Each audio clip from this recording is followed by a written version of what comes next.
विदर्भ देश के राजा भीष्मक के 5 पुत्र और एक पुत्री थी। पुत्री का नाम रुक्मिणी था, जो समकालीन राजकुमारियों में सर्वाधिक सुंदर और सुशील थी। उससे विवाह करने के लिए अनेक राजा और राजकुमार आए दिन विदर्भ देश की राजधानी की यात्रा करते रहते थे। उन दिनों कृष्ण के रूप, सौंदर्य, गुणों और पराक्रम की गाथाएं समस्त भारत खंड में गूंज रही थी। राजकुमारी रुक्मिणी अपनी किशोरावस्था से ही कृष्ण के संबंध में सुनती चली आई थी, इसलिए उनके मन में कृष्ण के लिए एक विशिष्ट स्थान बन गया था। फिर जब वो युवती बन गई तो उसने अनुभव किया कि तीनों लोक में कृष्ण से श्रेष्ठ वर उसके लिए कोई नहीं हो सकता। इसलिए उसने मन ही मन कृष्ण को अपना पति मान लिया। रुक्मिणी के पिता और माता भी चाहते थे कि उनकी पुत्री का विवाह कृष्ण के साथ हो, लेकिन रुक्मिणी के बड़े भाई रुक्मी की मित्रता शिशुपाल और जरासंध जैसे उन राजाओं के साथ थी जो कृष्ण को अपना सबसे बड़ा शत्रु मानते थे। उन राजाओं को कृष्ण के हाथों कई बार पराजय का सामना करना पड़ा था, फिर भी उनकी शत्रुता की आग बुझ नहीं पाई थी। जब रुक्मी को यह पता चला कि उनकी बहन कृष्ण के साथ विवाह करना चाहती है और उसके माता पिता भी इससे सहमत हैं, तो उसने एक दिन राजसभा में घोषणा कर दी कि उसकी बहन रुक्मिणी का विवाह चेदी देश के राजा शिशुपाल के साथ होगा। इस घोषणा के साथ ही उसने अपने पिता भीष्मक को धमकी दे डाली कि अगर उन्होंने उसकी घोषणा का विरोध किया तो वो उन्हें राज सिंहासन से हटाकर राज्य पर अधिकार कर लेगा और फिर जबरदस्ती रुक्मिणी का विवाह शिशुपाल के साथ कर देगा। राजा भीष्मक को अपने राज्य जाने की तो उतनी चिंता नहीं थी जितनी चिंता अपनी प्रजा के कल्याण की थी। वो अच्छी तरह जानते थे कि रुक्मी के राजा बनते ही राज्य की वही हालत हो जाएगी जो शिशुपाल और वाणसूर जैसे अत्याचारी और निरंकुश राजाओं के राज्य की है। यह सब सोचकर उन्होंने रुक्मी की घोषणा का विरोध नहीं किया। रुक्मी ने उसी समय कुल पुरोहित से विवाह की तिथि निश्चित कराई और शिशुपाल के पास संदेश भिजवा दिया कि वह अपने मित्र राजाओं को बारात में लेकर आए और राजकुमारी रुक्मिणी को विवाह कर ले जाए।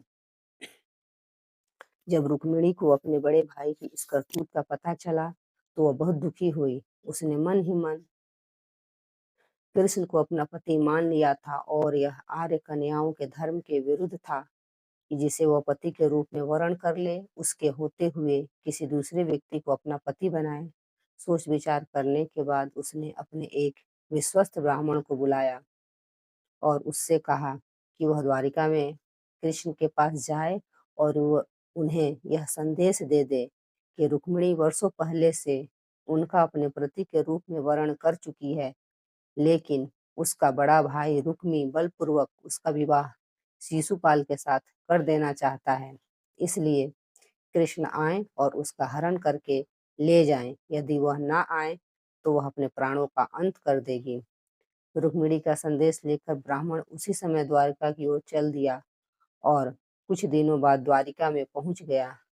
जब कृष्ण को उस ब्राह्मण द्वारा रुक्मिणी का संदेश मिला तो कृष्ण ने उसे वचन दे दिया कि भले ही शिशुपाल जरासंध आदि राजाओं की विशाल सेना से उन्हें भीषण युद्ध क्यों न करना पड़े, वह उसे उन सबके बीच से उठा ले जाएंगे।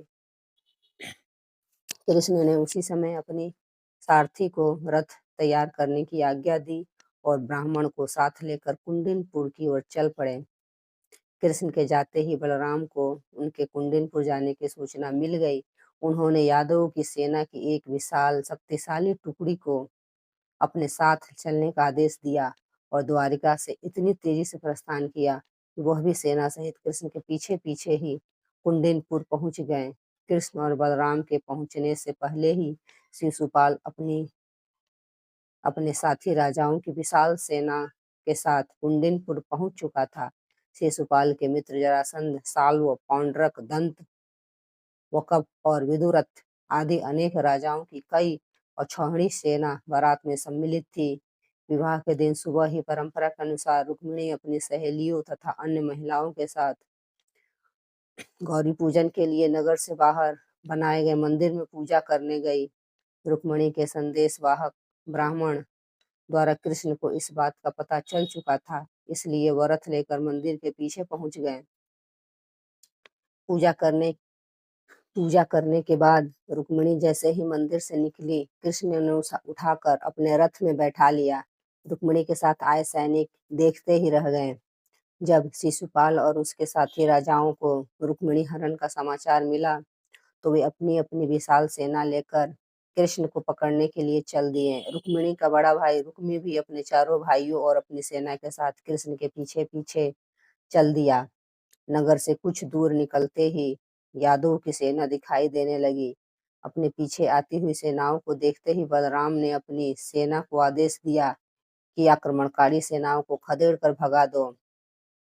यादव सेना के सैनिकों ने पलटकर आक्रमणकारी सेनाओं की भीषण बाण वर्षा का उत्तर देना आरंभ कर दिया। देखते ही देखते भीषण संग्राम होने लगा। यदुवंशियों की थोड़ी सी सेना ने शिशुपाल, जरासंध और उसके साथी राजाओं की विशाल सेनाओं पर इतनी भयंकर बाण वर्षा की कि वे सिर पर पांव रखकर भागने लगे। अपनी सेनाओं का संहार होते देख, उन्हें भागते देख शिशुपाल और उसके साथी राजा भी अपने प्राण बचाकर भाग गए। शिशुपाल और उसके साथी राजाओं की सेनाओं को पीठ दिखाकर भागते देख रुक्मी को के क्रोध की कोई सीमा ना रही। वह अकेला ही कृष्ण का पीछा करने लगा। कृष्ण रुक्मी से युद्ध नहीं करना चाहते थे, लेकिन जब रुक्मी ने अपशब्द कहते हुए उन पर आक्रमण कर दिया, तो विवश होकर कृष्ण को शस्त्र उठाने पड़े। उन्होंने पलक झपकते ही रुक्मी के रथ के घोड़े और सारथी को मार डाला। रुक्मी भी उनके बाणों से घायल हो गया। कृष्ण ने तलवार संभाली और झटपट रुक्मी को पकड़ लिया और उसी के उतरिये से उसके हाथ पैर बांधने के बाद उसके सिर तथा दाढ़ी मूछों के बाल जगह जगह से मुंडकर उसे कुरूप बना दिया। रुक्मी यह प्रतिज्ञा करके कृष्ण से युद्ध करने चला कि अगर वह अपनी बहन रुक्मणी को कृष्ण के हाथों से छुड़ा कर नहीं लाया, तो कुंडनपुर में नहीं लौटेगा। बलराम के कहने पर जब कृष्ण ने उसे छोड़ दिया, तो वह अपने बचे खुचे सैनिकों को लेकर एक निर्जन प्रदेश में चला गया और वहीं नया नगर बसाकर रहने लगा। कृष्ण रुक्मिणी को लेकर विजयी यादव सेना के साथ द्वारकापुरी लौट आए, जहाँ विधि पूर्वक उनका विवाह रुक्मिणी के साथ कर दिया गया। जय श्री कृष्ण। दोस्तों, अगर कहानी अच्छी लगी हो तो एक लाइक जरूर करें। धन्यवाद।